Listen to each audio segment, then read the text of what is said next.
está diciendo. Una vez más, entonces, no aparecen los textos que continuamente nos están metiendo y diciendo es que aquí la Biblia dice, ni siquiera tiene que ver con eso. No está hablando de eso. Y voy a terminar con esto. En Romanos, y aquí es donde cambio un poco mi interpretación. Todo lo anterior yo ya lo había conversado con muchos de ustedes, pero aquí he ido madurando en 4 años mi interpretación.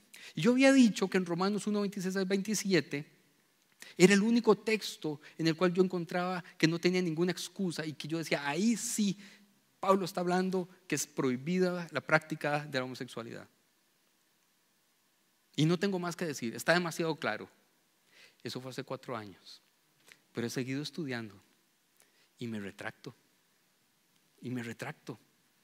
Dice, por tanto, Dios los entregó a pasiones vergonzosas. En efecto, claro, una vez más, siempre que leemos esto, pasiones vergonzosas, la gente dice, sexo.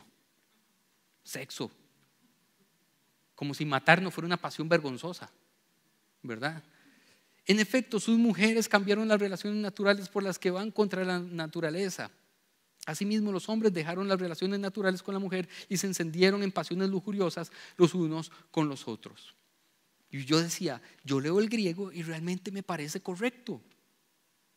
Lo que pasa es que en 4 años mi léxico en griego ha crecido y me di cuenta que hay una palabra que no aparece: mujeres. Y esto cambia todo y les voy a explicar por qué. Porque la palabra que aparece no es guné o giné, de donde viene ginecólogo o ginecología, que es, ¿verdad?, el estudio de la mujer. No aparece esa palabra, aparece niña. Ojo, leámoslo de nuevo. En efecto, sus, y la palabra sus es importante porque ellas no son independientes, dependen de alguien, son de alguien, pertenecen a alguien.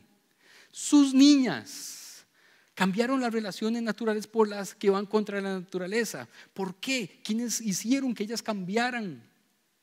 Sus dueños. ¿Quiénes son sus dueños? Los hombres que las obligaron a ellas a hacer algo que no era correcto. Estos hombres que dejaron las relaciones naturales con la mujer, ahí sí aparece la palabra, y se encendieron en pasiones lujuriosas con niñas. Y estas niñas y estos hombres están cometiendo algo que es aberrante a los ojos de Dios. ¿Qué es lo que están cometiendo? ¿Qué es lo que estos hombres hicieron de estas niñas? El texto que sigue esta es la palabra que aparece ahí, telelai, que es, aquí lo ponen como females, pero son menores.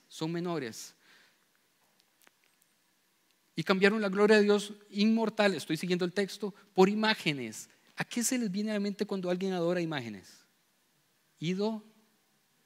Idolatría. Este es el versículo que sigue. A esas muchachas que tenían dueños hombres que las obligaron a hacer algo que no estaba bien, en un contexto de imágenes, ¿a qué las obligaron? Es como una adivinanza. Sexo ritual, a cultos, a prostitución idolátrica. Lo acabamos de ver. Tiene que ver que eran réplicas del hombre mortal, de las aves, de los cuadrúpedos y de los reptiles. Por eso Dios los entregó a los malos deseos de sus corazones que conducen a la impureza sexual. No tiene nada que ver con homosexualidad.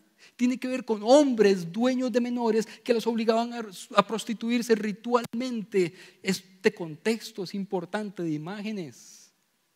Y por eso Dios, digamos que permitió que todos esos deseos sexuales en el contexto de prostitución idolátrica se desenfrenaran. Ahora este es mi contexto y esta es mi interpretación. Y creo que tiene más sentido. Porque para mí no tenía sentido decir que sí estaba condenando la homosexualidad y acto seguido el siguiente versículo está diciendo algo de la idolatría. Era como si Pablo hubiera escrito un texto y luego dice, voy a hablar de otra vara, y empieza a escribir otra cosa. Pero ahora este texto tiene que ver con el otro y empatan. Ahora bien, aún si nosotros quisiéramos entender que hay una prohibición directa en este texto a la práctica de la homosexualidad, Pablo continúa. Aquí es como cuando Pablo lo lleva a uno, Pablo es muy bueno haciendo eso, lo lleva a un punto que uno dice, sí, estoy de acuerdo con usted, apedreen a fulanito, péguenle a aquellos, que todos los pecadores se mueran, y Pablo después lo baja a uno esa nube y dice, tal vez crees que puedes condenar a tales individuos, pero tu maldad es igual que la de ellos y no tienes ninguna excusa.